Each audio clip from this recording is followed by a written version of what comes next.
Yun, what's up mga boss, mga ka-spider, meron na naman po tayong kinokondisyon dito. Ayan o, mga bagong Jensen po yan, mga bagong dating. So pinapakain natin, mga bagong dating. Ayan, pinapakain natin ng super worm. Ayan, mas gusto ko kasi mga ka-spider na may katawan sila para madali na lang mag-reduce kaysa yung walang katawan tapos hahabulin mo malapit na yung laban. So mas maganda na ng first day medyo bubusogin mo na sila, kaya pinapakain natin sila ng protein. Ang pinaka the best na protein syempre yung mealworm. Sinearch ko yan mga ka-spider. Ayun, kain nyo. So syempre mga ka-spider, pinapakain natin sila dito sa ating dining area. Ang tawagin ko, hindi yan yung pinaka parang tulugan nila, kumbaga yan ang parang kusina lang nila.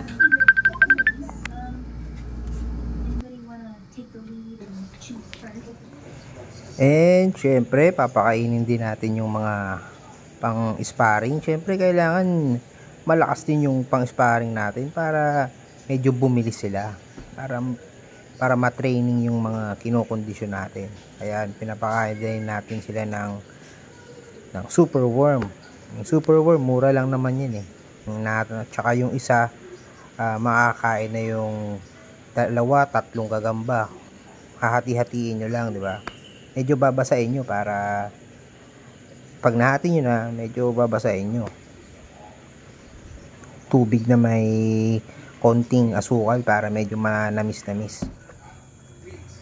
And guys, papakita ko nga pala sa inyo yung aking keeping box. Ito kailangan may keeping box talaga kayo Ayan, para safety sila. Ang ginagawa ko dyan, ayan, kailangan sa gabi nilalagyan ko ng flashlight para hindi sila malikot. Kaya nilalagyan ko pa ng cooling. Tsaka ito guys, yan ay yung dehumidifier pang sasakyan para yung mga moisture ma-absorb niya. Kasi mas gusto ko yung medyo tuyo yung gagamba para maganda yung galaw, para hindi siya mahigpit yung tulog, mahigpit yung lakad. Ayan, nagbabangaw ganun, kesa medyo ma-moisture yung gagamba.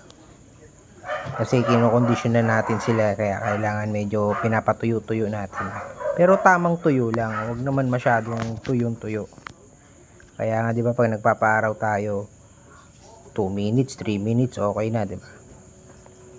Yan, importante yung uling guys para yung amoy, yung mga tae-tae ng gagamba hindi nila maamoy.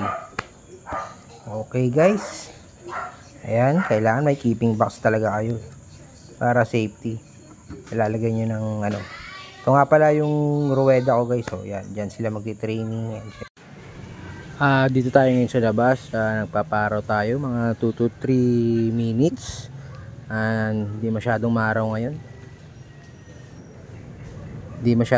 ngayon guys, kaya siguro pag magpaparaw ako mga 5 minutes, depende.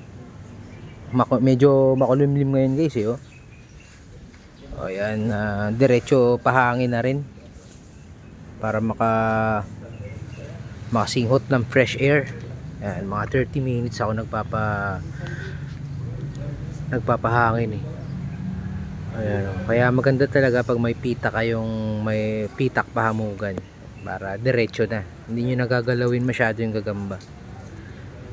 Ayan my favorite color, fresh orange. Okay, 30 minutes lang sila dyan, bantayan nyo lang at baka langgamin. Okay guys, so dito na lang muna tayo. Yan na lang muna yung mga tips ko sa inyo. So please subscribe and abang-abang nyo na lang yung next video ko.